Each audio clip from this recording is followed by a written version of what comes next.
Hello, everyone. My name is Audrey Bollier. I am one of the coordinators of the Alliance for Child Protection in Humanitarian Action. I'm very happy to welcome you all today to participate to the webinar on cash transfer programming and child protection in humanitarian action, review and opportunities to strengthen the evidence. This webinar has been organized by the Cash Transfer and Child Protection Task Force under the Alliance for Child Protection in Humanitarian Action. It follows the recent publication of the Cash Transfer Programming and Child Protection in Humanitarian Action, Review and Opportunities to Strengthen the Evidence. The report is available on the Alliance website. Today, we will go through a presentation of the main findings from the report, and we will have as well a presentation from a task force member organization plan, which will illustrate practical examples from the field.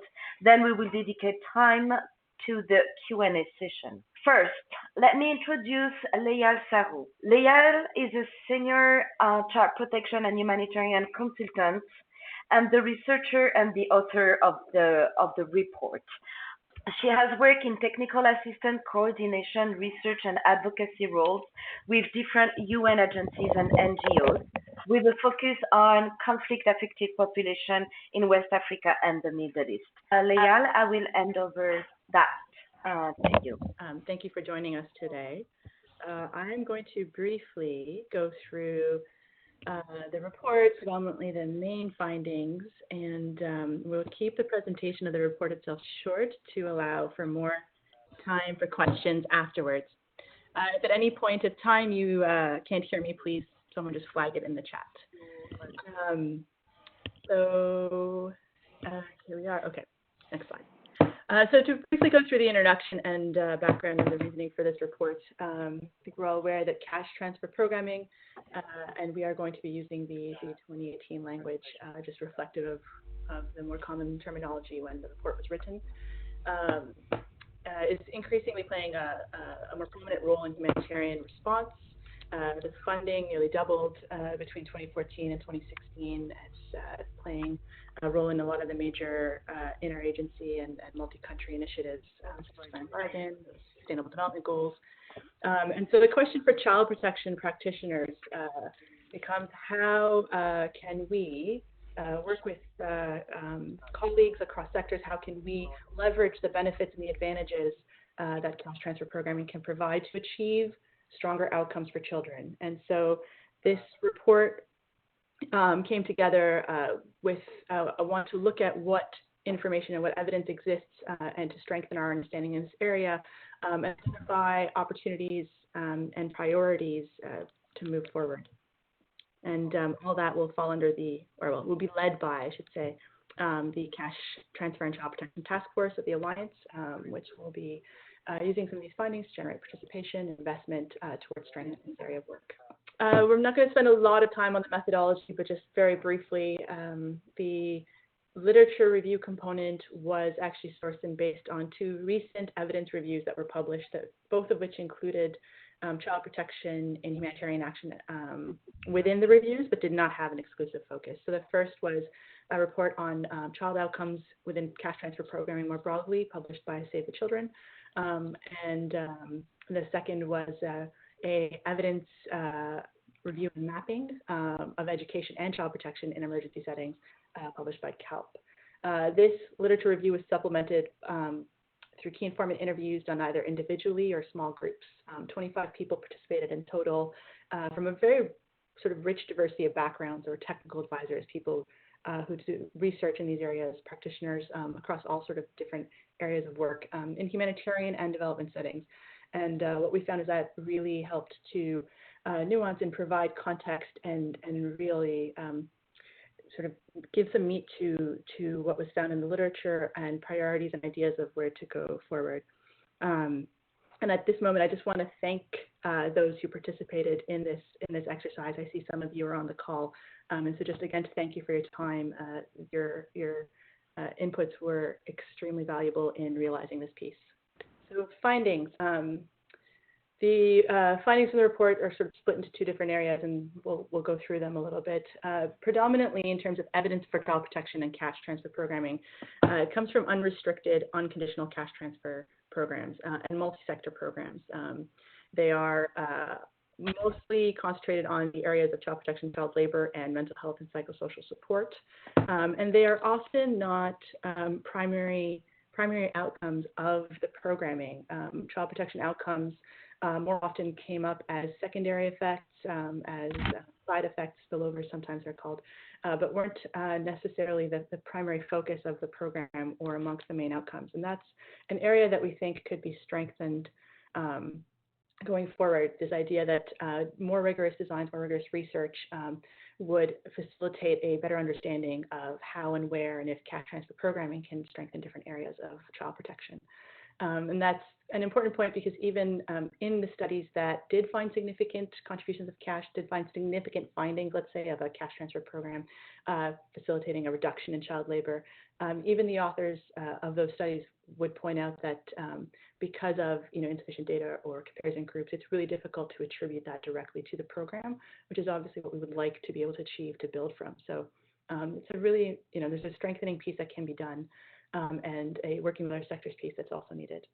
One area, however, that again, if we're thinking of where we can strengthen what can be looked into further, that did have indicative, positive finding was for conditional cash transfer programs.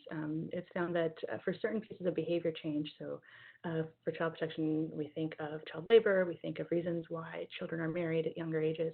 That cash transfers may be able to support improvement in those outcomes, reduction of those coping mechanisms when, in particular, the issue is related to financial strain on a household, and when, in particular, the supply side barriers are reduced. So when there's access to schooling or to a good quality of service that's needed, and that this is an area that warrants further investigation and that could have positive impacts for child protection. And then if we think again on this vein of what can we strengthen, where are there opportunities, a lot of the studies looked at responsive programs that were responding to an existing child protection risk or need. But it also raises this idea that there are preventative actions that can be taken. So if programs are responding to school dropouts and increases of child labor, and the cash transfer program is being used as a way to reverse those trends, there is this idea, and it's being tested in some parts of the Middle East now, that this could be done preventatively to assess the vulnerability of families and households in advance, and programming to prevent the resorption of negative coping as opposed to responsive area. Similarly, when we look at those areas, there's a lot of cross-sector learning. I mentioned that a lot of times child protection isn't the primary outcome, and so it's really working with livelihoods colleagues, with education colleagues, with colleagues across different sectors to learn together and to work in a cooperative manner. The other area that came up, and this is not unique to child protection, is this idea of sustainability, that even programs with positive gains weren't necessarily sustainable beyond the duration of the program, and that families reported that if the cash transfer was to end or the program ends, that it would be likely that the child, for instance, would not be able to go to school because they could not compensate for the fees, or they would resort to the labor because of the loss of income. And so there's this question of sustainability and how can we not only run programs, but think of how to maintain the gains in the longer term. So if we look at, to build from those findings, what are the needs, where are the opportunities to strengthen this evidence and the natural link there to help inform and develop stronger, better programming? So within child protection, there were several measurement-related needs that were identified that really, they aren't specific to cash transfer programming, they are specific to child protection more broadly, but they would really encourage and help strengthen this area of work. So those include things like defining clearly defining child protection outcomes and identifying how to measure them. There were a lot of questions from non-child protection, shall we say, interviewees on what those outcomes were, how they could be included in their work. And so that's an area that needs strengthening, defining clarity, how to measure them. And linked to that is the elaboration of stronger theoretical frameworks, of theories of change that identify or help to identify entry points for cash transfer programming, but also for other sectors. This is an area where child protection outcomes are quite complex, they're multifaceted, they involve multi-sector collaboration. And so when we look at how we can use cash transfers to support that work, it's similar. We need to have clarity of outcomes where the sectors can work together in those frameworks. Another main area, it's broken out in a few areas actually in the report, is this idea of the data that are available for cash transfer programming. cash transfer programming in many of the main sectors in that area work at a household unit of analysis. So they look at data as a household, whereas for child protection, we look at data as an individual, we look at the child, we look at members of family. And so this idea of needing individual level data to really help facilitate and identify where the entry points are, where the gains are, the effects that cash transfer programming has, not just on improving an entire household, but the individuals within. Is it equal? Are there differences across gender, across age groups? Studies currently do show that, for instance, some of them have found differences in the impact things might have or the outcomes on, younger children, school-age children versus adolescents. And so without having data disaggregated at those levels, it becomes difficult to understand how to program around that and program in a way that is safe and productive and positive for all of the individuals in the household. Other areas identified have a lot to do with child participation in the programming cycle. So that's input into design of programs, into monitoring of programs. One evaluation of a cash program out of Jordan actually had done some qualitative interviewing as sort of an aside with adolescents and really pulled out some very valuable insights that, again, if you don't reach out to the children, you don't get their perspectives on what do they perceive to be the changes within their households? What do they perceive the changes within their spheres, within their environments, and on them themselves? One gap that stood out quite prominently, and this is a broader gap, it's not just for children, but for people with disabilities. The literature was quite a bit weaker there. Their inclusion in the programming cycle and design and monitoring is less, and that's an area that can be strengthened as well. Outside of these measurement-specific areas, an issue that came up that was quite, shall we say, controversial is this idea of children as direct recipients of cash transfer programming. Practitioners in particular who have had experience with this, talked a lot about the lack of guidance, the lack of direction, support in terms of how do they interact with this. And it's an area and topic that practitioners have experienced pushback from managers and from response leadership who are a bit fearful of this idea of giving cash directly to children or to adolescents is usually the case. We need stronger evidence and research to support that idea. And to test out where and how can it work. I think the idea that we're trying to push this is that if cash allows for a more dignified approach to humanitarian response, we cannot exclude children and adolescents from that and sort of leave it as they're too young. We need to find a way to work that in. And then the next 2 points are just supportive of sort of everything I've mentioned already, expanding and improving communication capacity, advocacy initiatives, learning from across contexts, in particular development settings. There is a bit more information and evidence in the child protection development literature. What can we pull? How can we benefit from that, understanding that the situations are different, but there is learning and valuable direction that we can take from there. And so the recommendations, I've only put the top lines here. They're listed out in the report.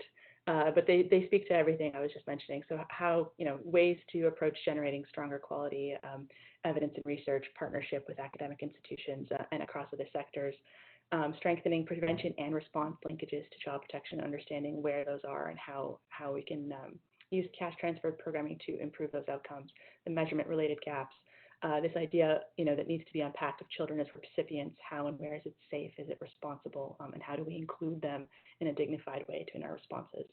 And then again, this piece on communication, advocacy, training, the cash transfer folks on child protection and vice versa, advocating for all these. And I'll just wrap up with this idea of advocating for supportive donor actions. There's a piece that donors can play in supporting some of these needs that are, disaggregating data at an individual level is more expensive. So we need support from donors to invest in generating this evidence and testing out different approaches and finding out what the best way to achieve these outcomes are. So next I'd like to introduce the presentation on the Cash Task Force in Action, Generating Evidence on the Ground with Nolwenn Gontard and Mari Damba from Plan International. They will be presenting Measuring Project Performance and Implementing Program Evaluation of the Plan International Program, Monetary Transfer, Child Protection, and Digital Data Analysis, an innovative, integrated approach addressing the needs of separated girls and boys in the Central African Republic.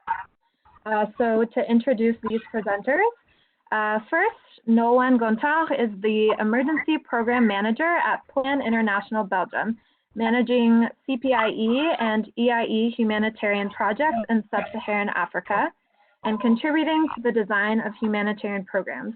Previous to joining Plan in 2018, she worked as the Research and Impact Evaluation Coordinator for Oxfam and the Gender Innovation Lab of the World Bank, with special interest in measuring and evaluating programs focusing on social norms, protection, and SGBV. She holds a master's in public policy and development from the Paris School of Economics. And Dr. Mari Dumba is an epidemiologist and health social scientist specializing in mixed methods, maternal, child, sexual, and reproductive health, program evaluation, including cash transfer interventions to incite behavior change. Mari is an adjunct instructor at the University of Illinois, Chicago, teaching global health courses in the undergraduate program in public health, and is the founder and lead consultant at Insight Impact Consulting, offering public and global health training, research and reporting services to organizations and universities around the world. Mari is engaged as the M&E consultant for the duration of Plan's CPIE cash transfer program. So now I will hand it over to Nolan and Mari. Thank you, and thank you everyone, and thank you very much, Rebecca and Layal. So as was said, our presentation now with Mari will try to give an illustration of the cash evidence review through the presentation of a field case. So Plan International is a task force member organization, and we'd like to first thank you, our organizers, again, for giving this opportunity to present this field case, which is a project currently implemented by Plan International in Central African Republic and financed by the Belgian Ministry of Foreign Affairs. So the idea today is to give you an overview of how we use the existing literature on cash and child protection to design this project and how it is being implemented. And finally, how we aim at contributing to address some of the gaps highlighted by the evidence review. So this project is an integrated approach to address the needs of the unaccompanied and separated children in CAR, so more precisely the southwest region of CAR that borders Cameroon. So I will give a quick presentation of the project to give more context to the research part, and then I hand over to Mari, who implements the evaluation and the research. So first, Plan International works since 2014 in CAR. And Plan International works to prevent and respond to violence, abuse, neglect, and exploitation against children. We have extended our presence since 2014 to 6 program units across the country. And in terms of technical expertise, Plan now has had the co-lead of the child protection subcluster for 2 years, and its mandate got renewed recently. So in CAR, Plan stands as a strong actor of child protection, and we have a strong expertise to work with unaccompanied and separated children to provide case management services. So foster care, family tracing, reunification, as well as various packages of psychosocial services and prevention of separation. And our general objective to link to the project now is to really contribute to make children affected by the crisis and their family more resilient to family separation and violence. So our project now in CAR provides holistic and quality support that will be rigorously evaluated for girls and boys under 18 who are unaccompanied and separated children. And this support includes the conditional cash transfer component. So we aim at identifying through mass sensitization 700 unaccompanied and separated children, and we aim at reunifying 550 of them. We also will provide quality case management from their identification to the very last follow-up visit after reunification. So this is an 18-month project financed by the Belgian Ministry of Foreign Affairs that will end in January next year. So the project, while using a very classic approach, also relies on some innovative components from which cash transfers are part of that. So we use an integrated approach combining a set of conditional cash transfers that is unrestricted and a package of services including case management, family tracing, reunification, psychosocial support, life skills for adolescents, and trainings in positive parenting for foster families and parents and caregivers after reunification. Our second innovation is also to rely on digital data collection and digital data analysis of the project activities by using an integrated monitoring and evaluation framework. And this will allow us to collect longitudinal data via this monitoring and evaluation toolbox. The third component that is also very linked to this webinar is that we will provide a rigorous evaluation of the project. So regarding the effectiveness of the integrated approach on protection outcomes specifically. So these protection outcomes are really gathered into 4 pillars. The first one is to assess the quality of the foster care. The second is to assess the quality of the reunification. A third one is kind of cross-cutting, but very important to also imagine as a standalone is children's socio-emotional well-being. And finally, the prevention of separation. Also cross-cutting, we aim at strengthening the socioeconomic resilience of families. And so for the sustainability of the program, we also incorporated referral to livelihood and economic recovery services. So providing the quality and evidence and research was definitely a recommendation that we followed. The design of the project relied on the assessment of needs in the area, of course, but and this led to this holistic approach that we also did cash transfers as a preferred modality. But we also looked closely at the review of evidence to understand how we could also generate evidence within the child protection community. So while cash and child protection were the pillars of the program, we also understood that we could address the fact that little research had been done to understand the effectiveness of cash transfers on child protection outcomes, for making cash more operational within child protection programs, but also for creating tools for the community. So we came to rely on a mixed method approach, combining quant and qual methods to unpack 3 main questions.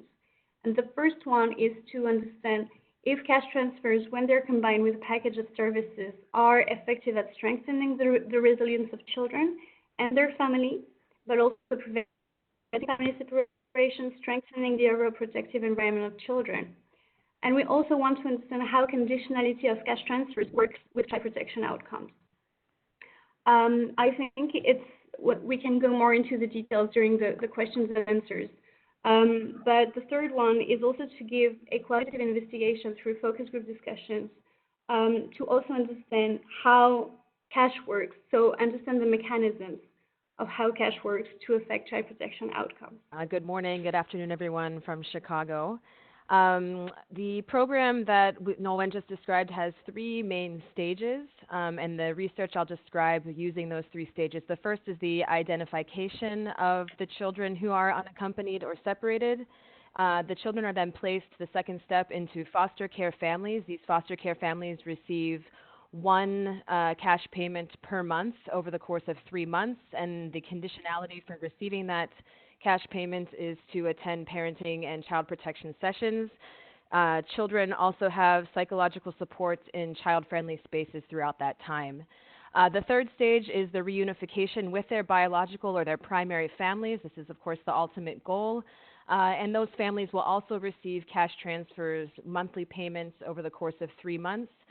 Parents are required to attend parenting and child protection sessions, and children continue to receive psychological support.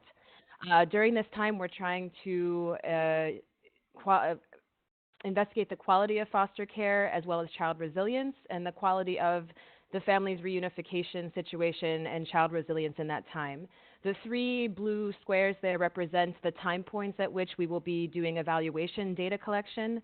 It's a longitudinal design, so we'll be checking in with the child at 3 time points at the point of at the point of identification, which is our baseline, at the end of their stay with foster care families, which we're hoping will increase after the cash payments, will increase their well-being and resilience, and then finally at the end of the program, which will be at the end of their 3 months back with their reunified families. As on the right-hand side of the slide, you'll see the different indices and scales that we'll be using to measure the different outcomes, like the child's basic needs being met, child socio-emotional well-being, and then life skills as well for adolescents 13 years and over. Then this represents the 4 blocks here, represent the time points at which we will be interviewing parents and caregivers. So we will be doing not a longitudinal design for this, but a baseline, end line, pre-post evaluation of foster care parents and their knowledge and use of positive parenting practices, the socioeconomic resilience of the households, and then we'll also be doing post-distribution monitoring after each cash transfer. So each household, the foster household and the reunified family, will receive the evaluation assessment at baseline and end line, and we will be able to track and monitor the post-distribution well-being of families in that way. And then, as Nolan mentioned, this is a mixed methods design, so we have 3 months before the project end, focus group discussions using vignettes with the aim of understanding the mechanisms through which transfers work to actually result in improved child protection outcomes. And we're hoping to fill this gap that was mentioned by Layal and in the report, to show how exactly transfers do affect child and household resilience and well-being. We'll also be looking at the gender and age differences that Layal also highlighted, and this idea was kind of inspired by work that I did with IRC to map out cash transfer theory of change during their program in North Kivu province in the Democratic Republic of Congo, where they gave cash transfers directly to adolescent girls to reduce sexual exploitation and gender-based violence of young girls. Just to highlight a couple programmatic innovations in this program, we are using a digital platform that's integrated both the social work aspect and child protection aspect of this project, as well as the evaluation aspect. And this allows me to actually supervise data collection and work with data collection teams in Central African Republic from the comfort of my home in Chicago. Though I have been in the field for 2 weeks with the teams, which was, of course, a very necessary and productive step. But this allows us for some really great remote supervision and collaboration. Finally, the evaluation data is going to be collected by the social workers themselves with this integrated platform. So this adds a layer of consistent interaction between the children and their advocates. Also ensures an established and trusting relationship between the field staff and the beneficiaries. So we're hoping that if there are any issues that come up during the course of the program, beneficiaries are comfortable talking to the fieldwork staff, because they will have constant contact with them. And then, of course, this is a cost-effective approach. We have one team collecting all data in addition to doing social work in the field, rather than 2 separate teams that we've had to train. Just 2 issues of quite a few discussions that we've had with our team, both on the end of Belgium and in myself in Chicago, but also with our local team, different ethical considerations and debates that I think we are all pretty familiar with conditional cash transfers, but especially integrating them into child protection programs. We're going to monitor cash transfer distribution to ensure that there's been a respect of beneficiary rights and that we have responsive child protection at all stages of these transfers. And then another issue and discussion that we've been having I'd like to highlight is this idea of ethical debates in the context of child protection. So, for example, if the conditionality of cash transfers are not respected by families, should payments stop? And that's, of course, the carrot and stick approach that often cash transfers employ. But if we stop payments to families, then are we actually hurting children, which is not exactly what we set out to do with these programs. Thank you very much. I hope that we have some interesting questions, and I appreciate your time. We're going to transition to the Q&A, and we'll be pulling questions from the chat as well as calling on individuals to ask questions. I have a question more related to the child protection minimum standards. As you know, we are currently revising them, and it's a core document for the sector. And I would be curious to see, what would be your recommendation, maybe Layal, or what would be your thoughts regarding a way forward when it comes to cash and work around those minimum standards to ensure that, or what minimum standards you would recommend to look at if we want to move forward with some cash programming? I think with regards to the standards, and this is something that actually was raised to me by several of the key informants, and in particular practitioners who felt that this was a gap area that we as a sector here, we don't have guidance on working with cash and child protection programs, and that we don't have, that it wasn't even specifically the standard. The lack of a standard was raised as a gap, as something that practitioners are accustomed to referring to grabbing that manual when they're starting out with a program, and so that just face value, I think it's a recommendation in the report to work towards establishing a standard, which links to this idea that we need a bit more evidence and supportive research that can help guide that structure. In terms of where it fits across the standards, separate from having its own, I feel there's a few different approaches. We could do a sort of front page cover sheet, which I've actually suggested based on some of the key informant suggestions. But I mean, one thing that the people I interacted with as part of the report kept mentioning, cash as a tool, and as a tool that can be used to achieve certain outcomes, to facilitate programs, to strengthen programs. And so from that perspective, I think it becomes an individual question for each programming area to consider it. And then again, this is where the research piece comes in and the evidence piece comes in, to consider if cash is a good tool, is a helpful, useful tool for that child protection area of programming, and if it can be, how do we integrate that? How do we put that in? So in a way, it applies to all of them, because each programming area, can go through this process of asking, is this a tool that can help strengthen and achieve the outputs and the outcomes that we're seeking here, and then take it forward. I think what we should work towards, however, is some of that overarching guidance, so that practitioners in each of these areas have something they can go to, have something they can refer to help, guide them through that question process and identify, how they can make those determinations based on their context and their needs. One question, and this could be for Mari and Nolwenn. Did you face any challenges with arising tensions in the communities where you do cash programming between families who receive cash and those who don't? So far, we haven't seen any challenges in tensions in the communities. So the key was really from day one, to do sessions at community level to really explain to all beneficiaries that this was really a child protection project. We tried also to not advertise at all the cash programming component of the project when we did our communication and visibility at the very beginning of the program. That said, I think we have provided a lot of safeguarding so far. The project is not ended, so I mean, it's still a possibility, and I think we will have to do community mitigation to address that. But really, the clarity of the information to make all the communities understand that the cash was here to supplement actually all the kits that are usually given to foster care is really a key point in the project implementation.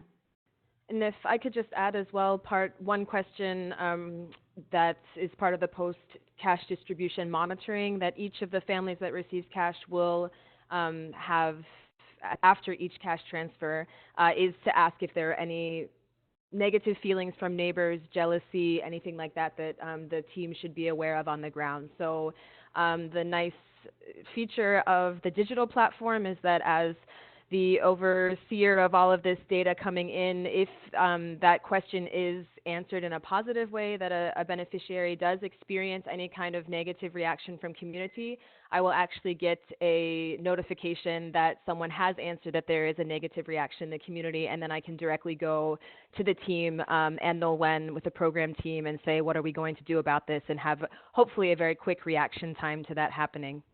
Refer to another question in the chat, which links both to a point raised by Layal from the wider report and also specifically to this project design. And the question is around how the number of cash transfer rounds, which was 3, was decided, and how does the project plan to sustain the achieved outcomes beyond the 3 months covered by the cash transfer? So getting at that sustainability question and challenge that was raised. The 3 rounds have been decided because we're gonna we're doing one cash transfer every month for 3 months because we decided to follow the typology of foster care defined by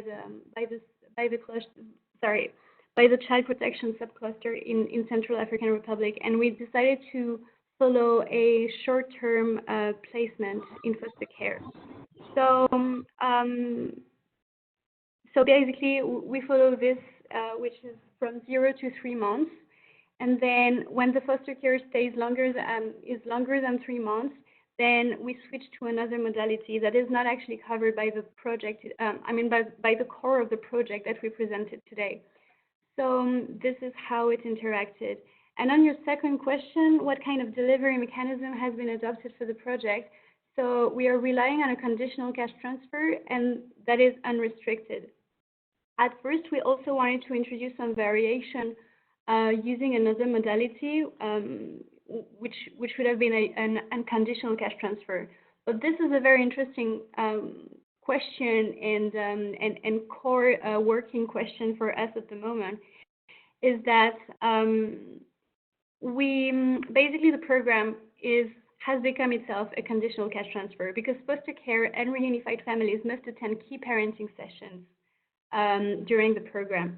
So if we had made it a conditional cash transfer, then these sessions wouldn't have been mandatory.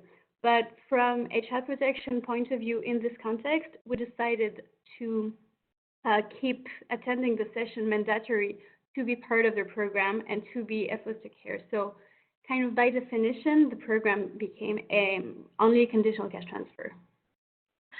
So this next question is for Layal. Wondering which findings from the report, if any, surprised you? It was more, it was like parts of details within the findings. For example, the overall finding that we within child protection might need, more clearly defined outcomes or sharing ways to measure them, that didn't surprise me.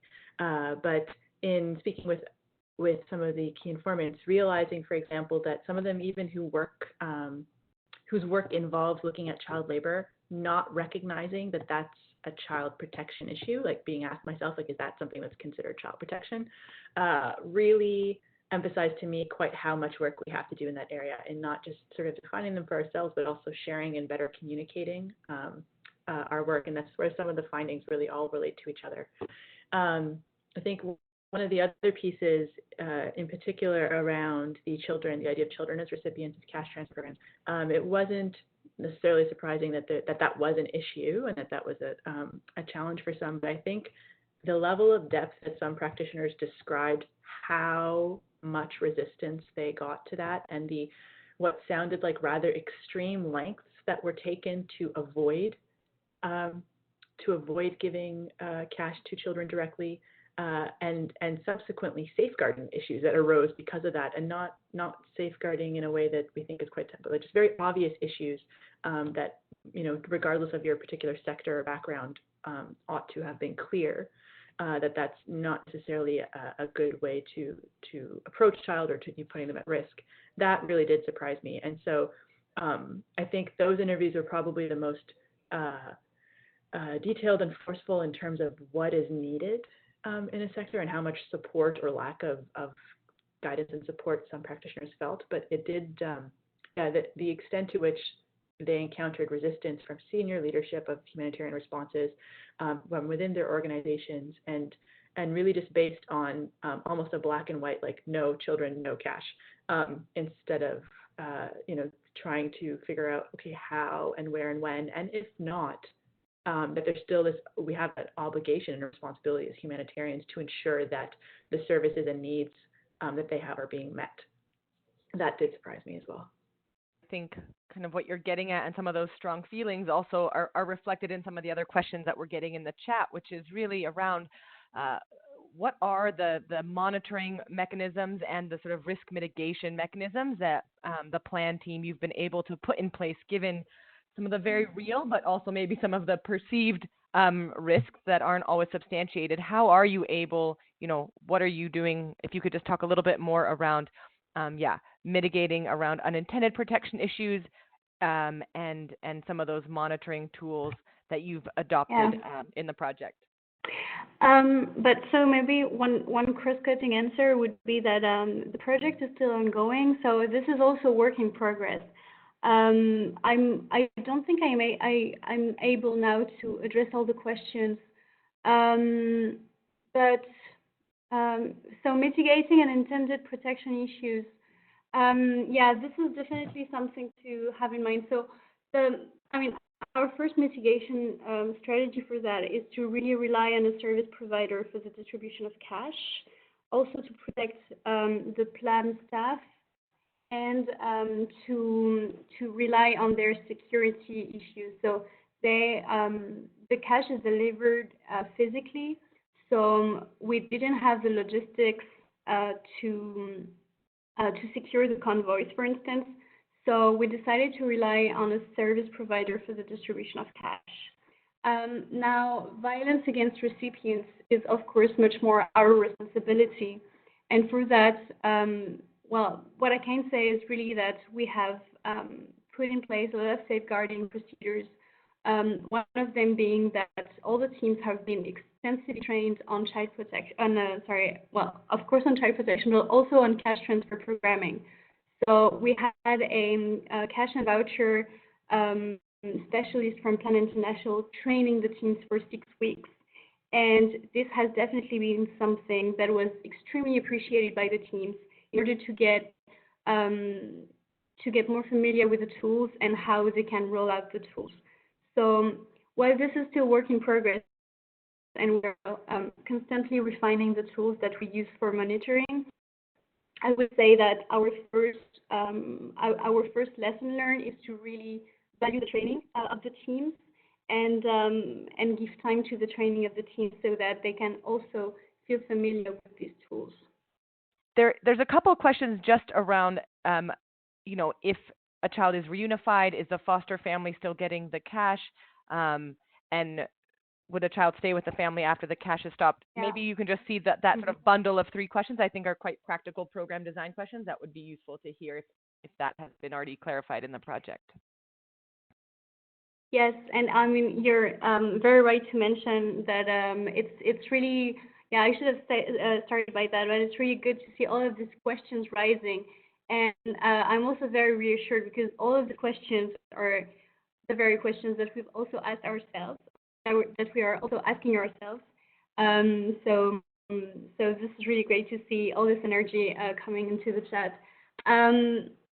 So if the parents do not meet the conditions, it's actually not only attending the parenting sessions, just to give a bit more context. It's also to apply to different criteria, such as do you respect gender equality within your household? Are the children not only the unaccompanied and separated child who is placed within the household, but also the other children in the household? Are they enrolled in school? Are they well taken care of? So this is a set of questions that will condition receiving the cash. But of course, from a child protection perspective, then just withdrawing the cash from a family that actually needs it will probably reinforce the violence within the families. So it's part of the case management process, right? To see that foster care do not meet a lot of conditions in parenting sessions. It's not only about receiving cash, but it's also a question of should we keep these children within this foster care?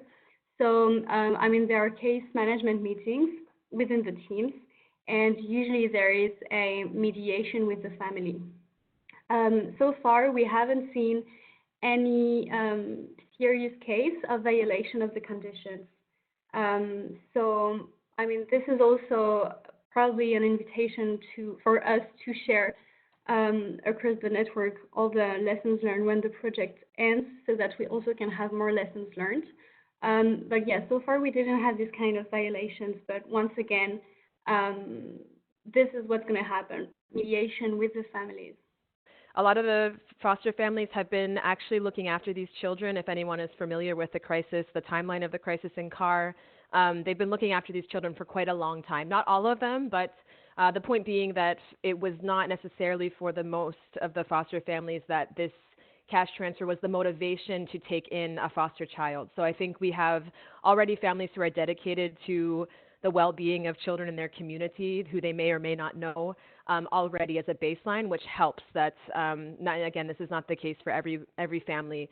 But I also will say that we have already done one cash distribution, the teams on the ground, during my time in CAR, so I was able to see how that went. It went incredibly well, and of the 258 foster families identified and benefiting from the program, 258 successfully completed the parenting and child protection courses and received the cash transfer. So for the first round at least, of course, we expect to have some challenges along the way over the course of the entire project, but for the first round, things went very, very well, and people, families were dedicated to making those parenting sessions a priority.